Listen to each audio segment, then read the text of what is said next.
यही नहीं समझ पाए आज तक लैला ने।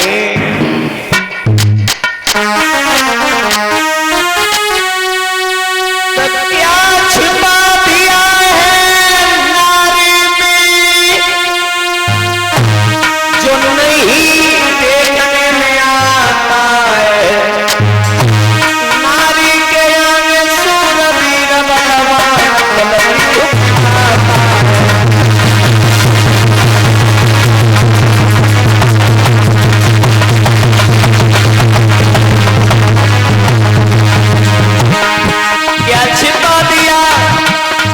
क्या छिपा दिया है नारी में जो नहीं देखने में आता है।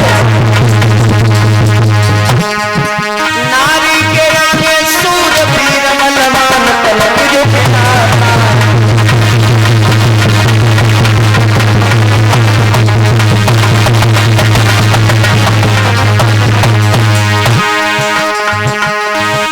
क्या तेरा नीचे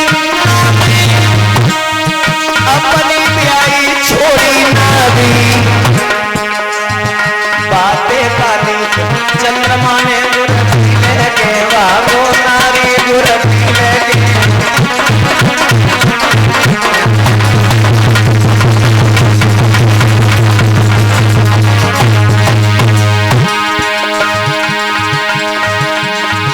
क्या छुपा दिया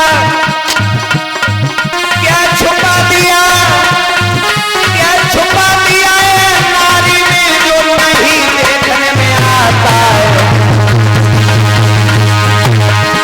नारी के आगे सूरवीर बलवान पलक झुकता है।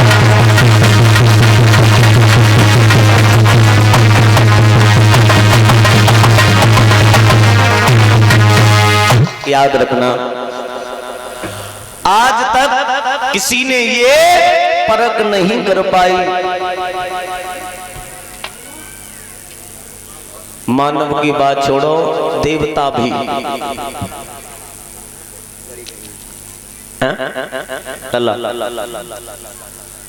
महाराज आदि शादी करने के लिए जैसे ही तैयार हुए हैं,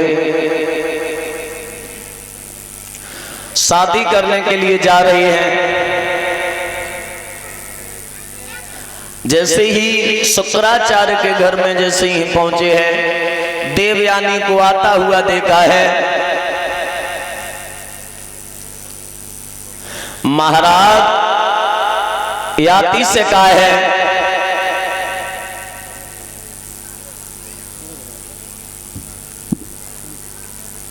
आप कौन हो। देवयानी आगे पहुंच गए, जवाब दिया पिताजी हम इनके साथ में शादी करना चाहती हो। शादी ये शादी करना चाहते हैं। जवाब दिया ये भी करना हमारे साथ में चाहते हैं कि ठीक है बिल्कुल कोई बात नहीं, आप दोनों की मर्जी है तो हम भी शादी कर देंगे। जवाब दिया शादी तो कर देना पर लेकिन पिताजी इसमें एक कर देना पर लेकिन मतलब जो आपका जो शिष्य है बृहस्पति। जवाब दिया हाँ। क्या कुछ कहा है उसने। जवाब दिया कहा नहीं है। बृहस्पति की जो लड़की है सर्विष्ठा ने मुझे पीटा पिताजी, मुझे कोई चिंता नहीं है। आपसे भिखमंगा का है, मुझे केवल इतना ही बर्दाश्त नहीं है। जो इतने शब्द कहे हमसे भिखमंगा कहा। जवाब दिया पिताजी तुमसे भिखमंगा का है। खून खोल गया। बृहस्पति के सामने पहुंचे शुक्राचार्य ब्राह्मण। राजन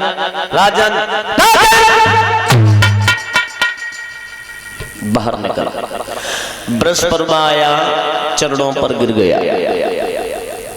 चरणों पर जैसे ही गिरा, गुरुदेव क्या हमसे कोई भूल बन गई। जवाब दिया भूल से भी भूल हुई है। तेरी लड़की ने हमसे भिखमंगा कहा है। क्या मैं भिखमंगा आज तू मेरा शिष्य नहीं होता तो मैं तुझे भी श्राप देता, तेरी लड़की को भी श्राप दे देता। और मैं श्राप देने के लिए आए, जैसे कमंडल में से जल लिया, दोनों पैर पकड़ लिए। गुरुदेव नादान है बच्ची, उसे ज्ञान नहीं है उसे ने थोड़ी थोड़ी दया कर दो उस बच्ची पर। उसने आवेश में आकर के बोल दिया होगा, पर लेकिन गुरुदेव जो इतने शब्द कहे हैं, याद रखना मेरे भगवत श्रोताओ, शुक्राचार्य ब्राह्मण ने जवाब दिया, मेरा क्रोध शांत नहीं हुआ, मैं श्राप तो नहीं दूंगा, पत्ती लड़की को मैं दंड जरूर दूंगा। दंड? हाँ, मैं अपनी बेटी की शादी करने के लिए जा रही है और तेरी लड़की को मैं दंड दे रही है, तेरी लड़की मेरी बेटी के साथ में दासी के रूप में जाएगी, क्या मंजूर है तुझे? गुरुदेव मुझे मंजूर है। जो इतने शब्द कहे हैं, महाराज याति के साथ में देवयानी की शादी की। सर्विष्ठा जो लड़की थी वो दासी के रूप में पहुंची ससुराल में।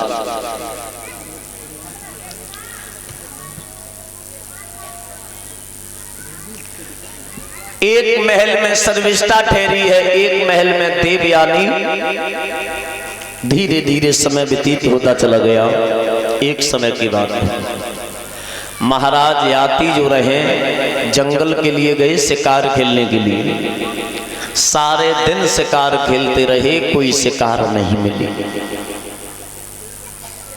जब शिकार नहीं मिली, घर वापस लौट के आ रहे थे, बाई मार्ग पर सर्विष्ठा का महल था। सर्विष्ठा ने खिड़की से बाहर चेहरा निकाला, याति की नजर पड़ी, याति ने समझा चांद निकल आया। सर्विष्ठा लड़की बहुत सुंदर थी। सर्विष्ठा ने याति को देखा, दूसरी बांदी को पास बुलाया, बांदी चली जा, महाराज को बुला के लेके आ। महाराज को बुलाया गया। महाराज को बुलाने